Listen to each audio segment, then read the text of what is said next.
Good afternoon. So I'm here with a new pistol which was delivered door to door to me from the Wolfman near Ipswich, and it's the Crosman 2240. It's a 0.22 cal bolt action single shot CO2 pistol, and this is it here. So you've got your bolt here, pulls back the bolt, cocks it. It's got a plastic sight. This is the very basic one with a plastic breech, plastic grips, which are actually very nice. The sights are really nice. You've also got a peep sight you can use if you want to turn that around and use a peep sight. But if you look at the actual sight picture through the actual foresight, that's pretty good. There's not a lot of air either side of it, so this is accurate. CO2 goes in the front, so basically you unscrew that all the way, pop your CO2 in a bit of Pelgon oil, do it up finger tight so it's nice and tight, and when you cock the bolt and fire it, initially it pierces CO2. Cross bolt safety, left and right there, okay, so that's off and on. Cock this, I can cock this, obviously it's empty, so you pull the bolt up, you get a double click, yeah, push it forward, lock it down, and the trigger is actually not bad. Now, out the box, I did the pull off on the trigger at 5.5 pounds, so I almost certainly want to lighten that. Apparently it's quite easy to do, just take this panel off here, this grip off, and there's one spring, and you can compress it a little bit, and that should reduce the actual pull. So you'll see this here as I pull it, it's quite grainy, and then it goes quite nicely actually, but that graininess is probably the sear inside, so I shall almost certainly drop this section here at some point, take those out and polish them up, and that should make that smoother. Okay, yeah, it's a nice basic pistol. Looking at information, it comes in obviously a box, yeah, not a lot of on it really in French and English. The manual is obviously pretty good. It's all one sheet, but it tells you everything you need to know. Won't bother going through that. Going on to the data now. Data. I did a full Chronograph test on it from a fresh CO2. So I fired it once to pierce the CO2 and gave it another dry fire. So basically I gave it 2 shots from the CO2 capsule from fresh, and then I did basically a shoot through the Chronograph until it dropped off. I did 38 shots, yeah, using 14.91 grain Webleys. And it started to drop off at shot number 30, but it was pretty consistent. Yeah, I was giving it like 15 seconds just to allow the CO2 to recover a bit. If you gave it 30 seconds between shots, if you were target shooting, yeah, one-handed or something like that, it'd probably be a bit more consistent. But it did 30 shots, and its spread was only 21 FPS over those 30 shots. And at 30 shot, it was doing 5.2 foot-pounds energy. It started at 5.78. Yeah, from the first shot recorded. Okay, but over all 38 shots, even though it did drop off, it still averaged 5.19 foot-pounds energy, 395.5 FPS average over the 38 shots, which is pretty good actually, to be fair. I wasn't expecting much more because, you know, the first shot being 5.78 foot-pounds energy, I thought, well, if it's going to do roughly that through to about 30 shots, you're not going to get much more than 30 decent shots out of it. So that's pretty good. So yeah, pretty good that is. Did a bit of target work, just a bit of see how she was shooting. Same bit. I used some REEVES'S hobbies, which are wad cutters.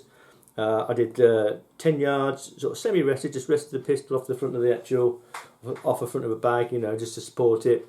We're using these basic fixed sights. I put 5 shots in that, and 2 went through the same hole, and the other 2 were touching, and one I must have moved a little bit. So that's pretty good. 11.9 grain pellets. I then went out and used the same pellet. I did 10 shots. This time I was freestanding at 10 yards, and that's not bad at all. Obviously I moved quite a bit for one of them down here, yeah, but the others are all nicely grouped. So that's probably under an inch, an inch group. Probably do better. And then I tried some VMX pellets, which are 14.6 grain. Again, 10 shots freestanding, and again they grouped pretty nice, apart from the few that I moved. Yeah, might have been a bit tired then. Yeah, breathing probably wasn't very good, but yeah, that's pretty good. Pretty impressed with that. I tried some different pellets. Tried some heavy pellets, some Barracuda matches with 21.14 grain. Did 5 shots of the Crony. That did 5.59 foot-pounds energy. A spread of 12, and also tried some Superfields, 15.9 grain, 10 shots, and they did a spread of 14 FPS over 10 shots. Again, with a small break in between, 15-second break. So yeah, that's pretty good. Can't argue too much about that really. So yeah, it's a good pistol. I think modification wise, definitely be making some. We'll change that spring, probably reduce it first, see how it is after I've done the polish on the sears. If it's nice and smooth, I should probably leave it. You can get an adjustable spring to fit in there, like my wife's got in a 2300T, which I should be doing another review on 177 target pistol. Took the 2300T as a longer barrel. This is at about 7.5 inches. That's 10.1 inches, so it's a proper target pistol. Trigger sears, yeah, definitely do that. Definitely the spring, and then we'll see how we go from there. I'll almost certainly probably replace the breech, yeah, so I can put an LPA sight in the back, which I do have, yeah, same as the 2300T has.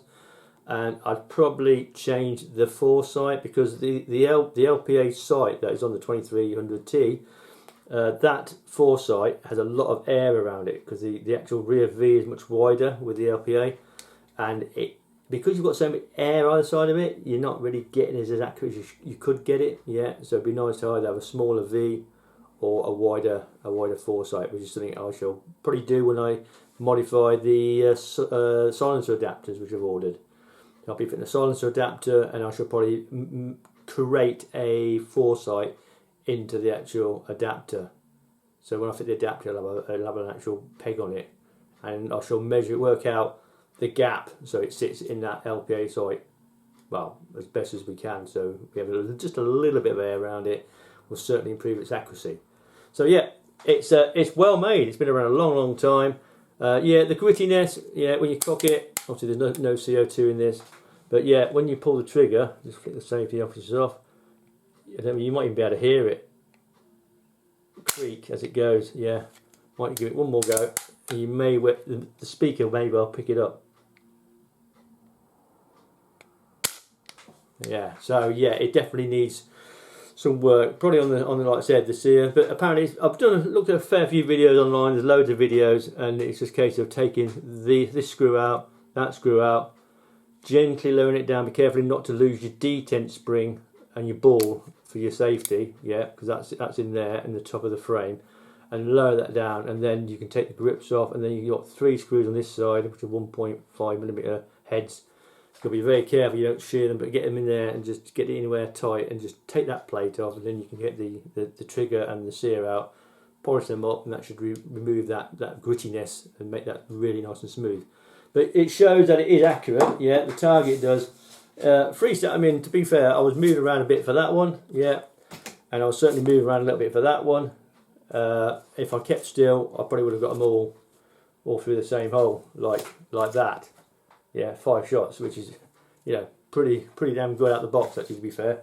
So yeah, these pistols, very popular. You can do loads of like blinginess as well, brasses, and you know, I've seen people with obviously wood stocks and grips and all sorts. Yeah, really are. But I'm not going to go too mad with this. I'm just going to do the spring, the sears, the breech block, and the foresight with the silencer adapter, and I think that really will do the job. So I'm just going to show you around it again. There you go. It's reliable. Should be very reliable, these things. Yeah, there's not a lot to them. So I hope you like that little unboxing video. Take care, and thanks for watching. And please subscribe.